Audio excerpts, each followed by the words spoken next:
So today we're going to talk about Cain's wife. She is the second woman mentioned basically in the Bible. So we're still early in the book of Genesis at this point. But let's talk about her. She is going to give us some good ways to think about how to understand women in the scriptures. So she shows up, Genesis chapter 4, verse, 17 is where she comes into play. And it says here, and Cain knew his wife, and she conceived and bare Enoch.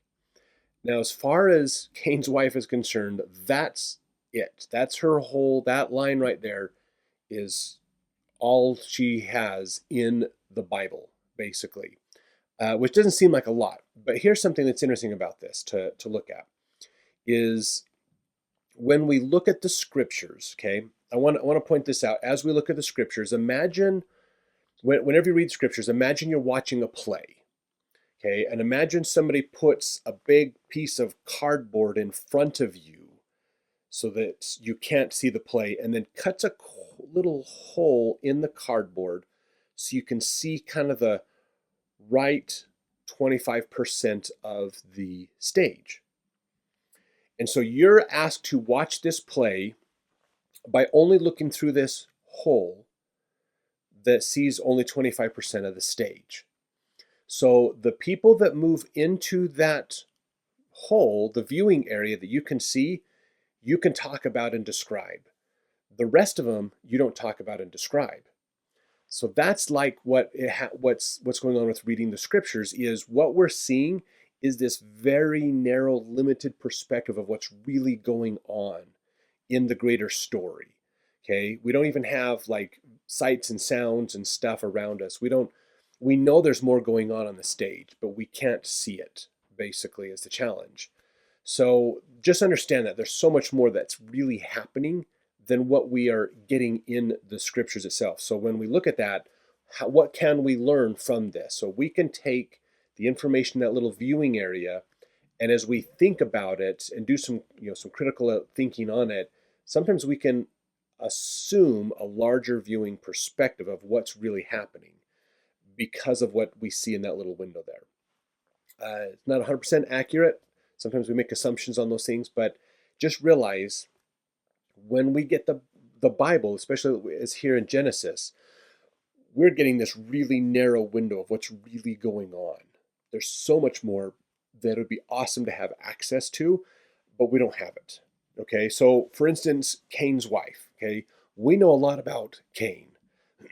He is a son of Adam and Eve. He kills his brother Abel. He becomes kind of the genesis of wickedness for the rest of the world. He kind of starts this pattern of going against God's will and introduces lots of problems to the rest of the world. It causes catastrophic issues later on. We know a lot about him. We know he gets cursed. We know he gets mad about his curse, and he goes to leave. He leaves the area and goes basically away down into the valley of Nod. Now, Nod means nomad. So he goes down into the valley to kind of camp wherever and live wherever and to do this. Now, what's interesting is when we hear him leave, we hear just of him leaving. But then that's in verse 16. But then verse 17, suddenly Cain has a wife and she is conceiving a child. This is really interesting to think about. So she shows up through her role as a wife. We don't know her name. We don't know where she came from. So this is really fascinating. Up until this point in the Bible, we've heard of 4 people: Adam, Eve, Cain, Abel. That's it. We've only heard of 4 human beings. But suddenly Cain has a wife that shows up. Where did she come from? What happened with her? So she does 2 important things for us in understanding this. The story here is she is going to make us ask the question, where did she come from? How does she fit into this? She doesn't just suddenly randomly appear out of nowhere. She is a glimpse into the understanding that there's more going on than what the Bible's telling us. Okay, her whole backstory, she has a backstory. She came from somewhere. She was born from some woman. And if Adam and Eve are the only two humans on earth, then it makes logical sense that she is probably one of Adam and Eve's daughters. So there's more to the family of Adam and Eve, just by nature of her being there. And that makes us think too, well, who else is there? Are there other children? Are there other daughters? Uh, Scholars have wrestled with this for a long time. Some scholars have thought that maybe Cain and Abel were twins. They had twin sisters and they married each other's twin sister. That seems like a logical way to try to reconcile and deal with these issues. Just like with Eve, Eve forces us to think in a more nuanced way about God. Cain's wife is now making us think in a more nuanced way about Adam and Eve's family. So there's wisdom in understanding women in the scriptures. They allow this opportunity to look deeper into what's going on. So she's there. There's obviously reasons why she's there. Now, some people from like an evolutionary standpoint, some people wonder if she, because she isn't mentioned anywhere else prior to this moment, maybe she's not totally human. Maybe she's one of those, if you think of like the theory of evolution, how we move from primates to lots of different interim groups up to humans. Maybe Adam and Eve represent the children of God, and maybe Cain's wife represents these human-like creatures type idea.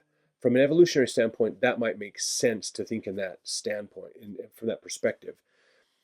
But we have to make lots of logical jumps to think through that idea as well. So I would say most likely the simple answer, which oftentimes is the right answer or close to it, is it's Adam and Eve's daughter. They have their family's bigger than what we're told in the Bible. So there's so much more to this story. So to say the Bible is absolutely complete, there's a lot more that could be put in here around these families and these stories and these ideas. So the other thing that she helps us understand is Cain has descendants. So we know of Adam and Eve and their two sons, and now a daughter possibly in there as well. So a daughter and a son leave to start a different family.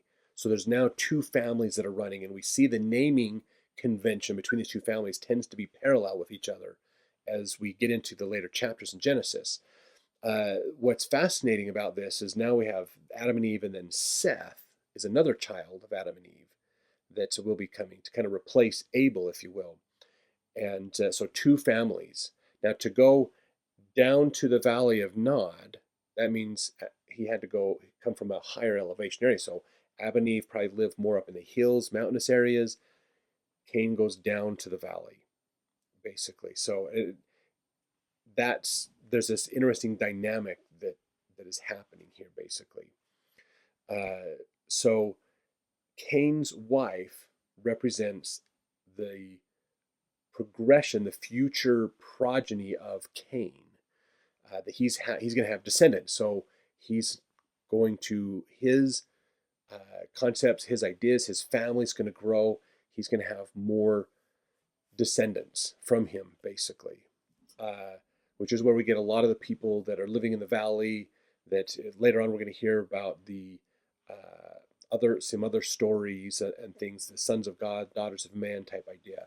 So anyway, so here's the thing to think about with her. She's represented through her role as a wife and mother. This is a common way to look at to understand women in the Bible. So there's really three major ways to think about women in the Bible. One is literal, or like the active role. So Eve, she played an active role in the Garden of Eden. She ate the fruit. She talked with Adam and Eve. With Adam, I mean, they discuss stuff, those kinds of things. She plays an active role in the Garden of Eden.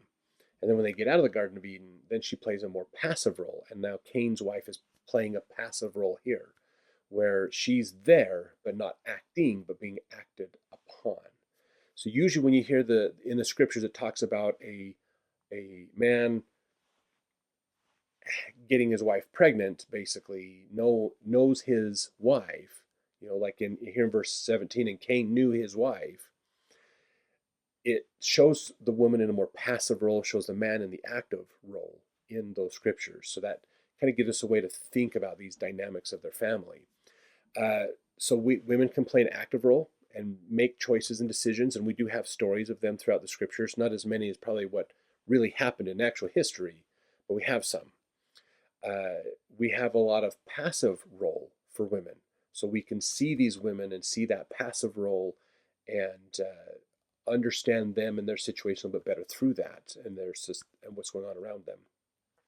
The third way to think about women in the scriptures is through the metaphorical or symbolic role that they play.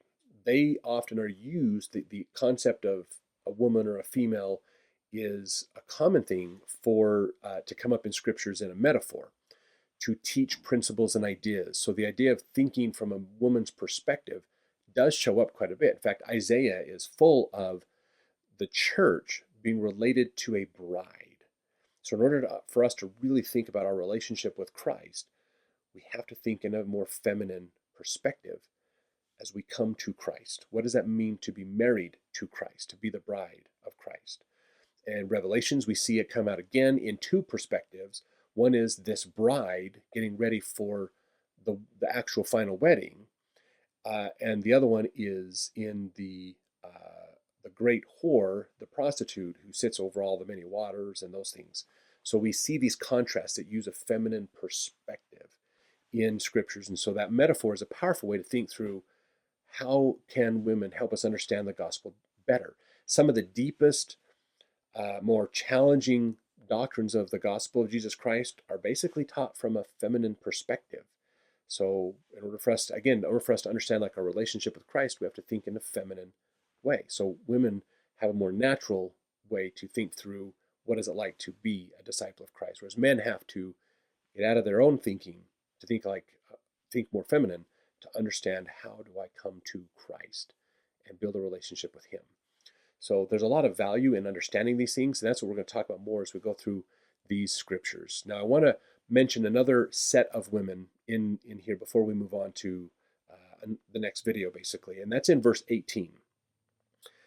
In verse 18, Genesis 4:18, it says, "And unto Enoch was born Irad, and Irad begat Mehujael, Mehujael begat Methusael, and Methusael begat Lamech."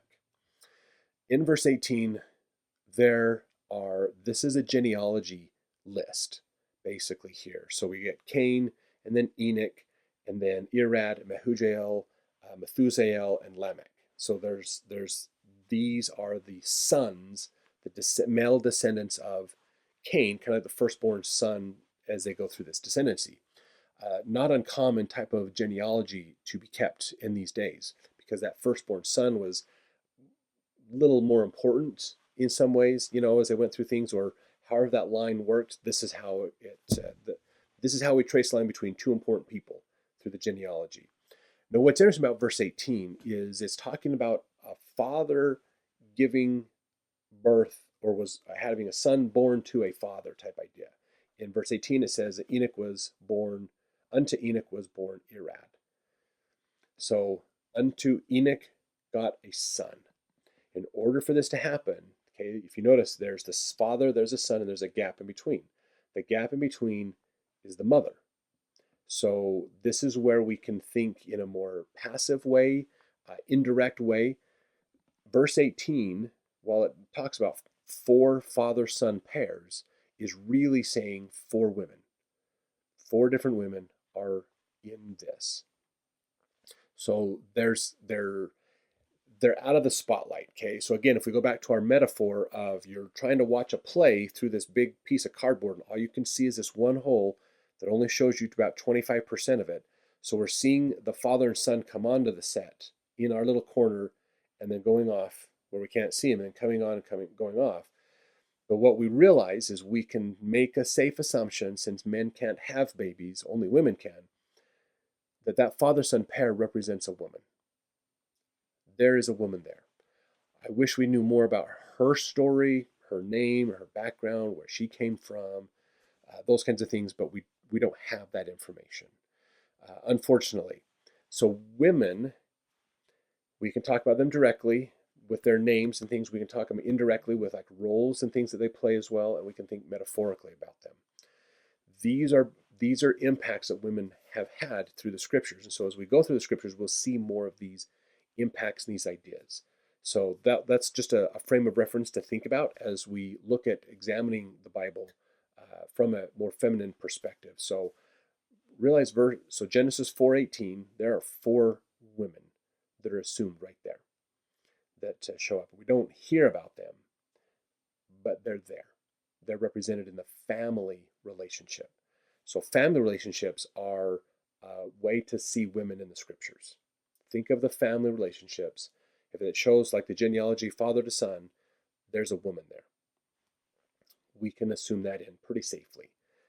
So families in the scriptures mean women's active involvement and influence. I mean, the whole fact that the Bible doesn't just get to a point and go, well, everybody died because there's no more children born, clearly shows, since children are being born and continuing on, women are having a profound influence. We have to be willing to look indirectly to see that influence of women and how important it is that that influence is there.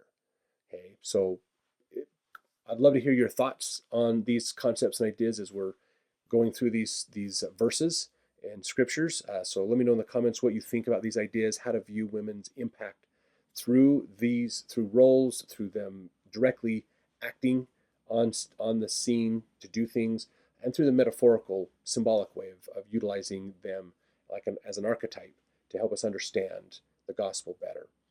So I look forward to reading your comments there, and we'll jump over and have another video here pretty soon.